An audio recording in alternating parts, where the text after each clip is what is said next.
Hey everybody, thanks for tuning in.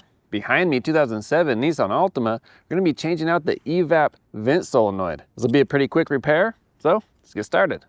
In the back of the car, behind our fuel tank, you'll see our sway bar right here, and there's a little window that we get access to our charcoal canister. On the back of our charcoal canister is our vent valve. That's what we're gonna be replacing. And to give us just a little more access, now you can get your hand in there, but having this sway bar moved out of the way is gonna be so much easier. In order to do that, we have our sway bar bracket right here, 2 bolts.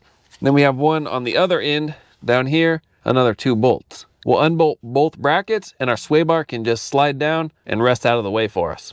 These are a 16 millimeter. Let's take off the other side. Now we'll hold the sway bar up while we take our last bolt off. Just gently set it down. Perfect.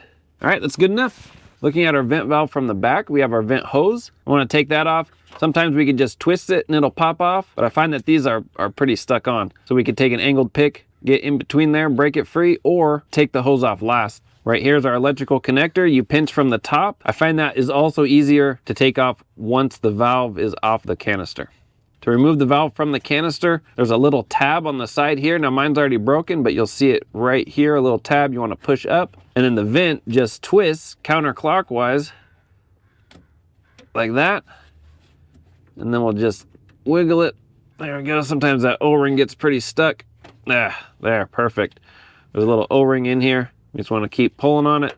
And you can see there's a little key, so you have to have it in the right spot for it to come out. So that is it. Now we can just tip it upside down, and then we get access to our pinch tab for our connector. Might have to do this two-handed. Let me see. Oh, let me pop that off 2 hands. Let me see if I can set you somewhere in a good spot.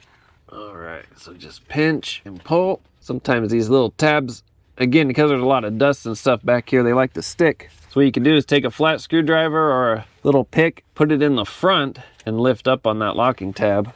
Let's see if I can be successful and show you. So just pinch up, and that kind of helps. And then we just push everything back.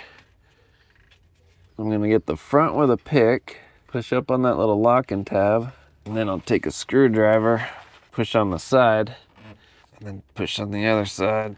There we go. Just a little stuck, but we got it. Now we can take our hose and just twist it off like that. Keep pulling on it. Twisting, pulling, twisting, pulling. It's coming. There we go. Got it. All right, that's it. Let's put on our new one. All right, we got our new one, and I put just a little bit of dielectric grease on our O-ring so it'll slide in easier. We'll just go ahead, pop that in. We'll put our hose and electrical connector on last. Get it angled just right. There we go. Slips in, twist it till it locks. Perfect. Put our electrical connector on till it snaps. Okay, then our hose, we'll push that on. And that's it, simple as that. Put our sway bar back up. On our sway bar bracket, we can see one side is notched and the other side has a hole. So on the notch side, which is the side closest to the rear of the vehicle, we can go ahead and install a bolt ahead of time in the frame, just a few threads. We can do that to both sides. Then slide our sway bar bracket into the bolt, just like that. And that kind of holds it there for us a little. Now the sway bar is not heavy, but it helps. Put this bolt in.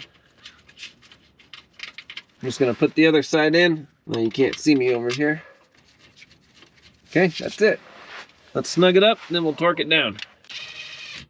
These are torqued to 24 foot-pounds. Job complete. All right, there you go. That's how you can replace a vent valve on a Nissan Altima. All in all, not too bad. I hope your repair goes well. I have links in the description for all the parts and tools used. If you have any questions, comment, post down below. See you on the next one.